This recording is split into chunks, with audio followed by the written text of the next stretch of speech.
7వ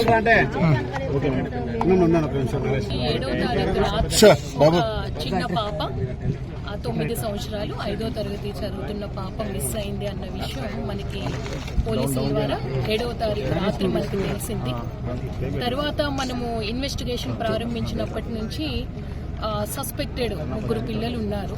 వాళ్ళు కూడా ఒకరు 6వ తరగతి చదువుతున్నారు, ఇద్దరు 10వ తరగతి చదువుతూ ఉన్నారు.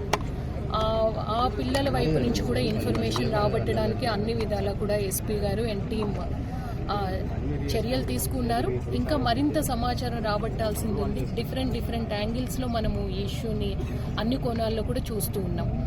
వాళ్ళు చెప్పిన సమాచారం బట్టి మనము 8వ తారీఖు నుంచి కూడా గాలింపు చర్యలు చేపట్టాము.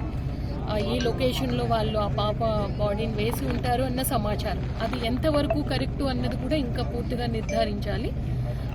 లోకల్ స్విమ్మర్స్తో ప్రయత్నం చేశాము, ఎస్డీఆర్ఎఫ్తో ప్రయత్నం చేశాము, ఎన్డీఆర్ఎఫ్తో latest equipment with cameras ground level వరకు వెళ్ళే డెప్త్ ఎక్కువ ఉంది మనకి. గ్రౌండ్ లెవెల్ వరకు వెళ్ళే కెమెరాస్తో కూడా సెర్చ్ ఆపరేషన్స్ జరుగుతూ ఉన్నాయి. ఈ ఆపరేషన్స్లో సఫలీకృతం అవుతాం అనుకుంటూ ఉన్నాం.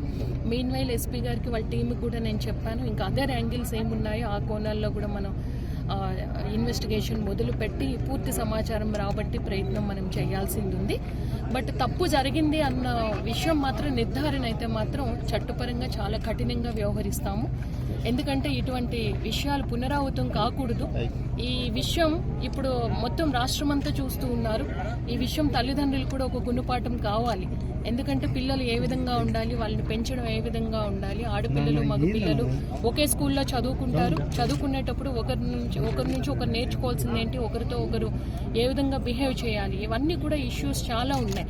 కుటుంబ పరంగా పర్సనల్గా ఇష్యూస్ ఉన్నాయి, ఫ్యామిలీ పరంగా ఇష్యూస్ ఉన్నాయి, సొసైటీ పరంగా ఇష్యూస్ ఉన్నాయి.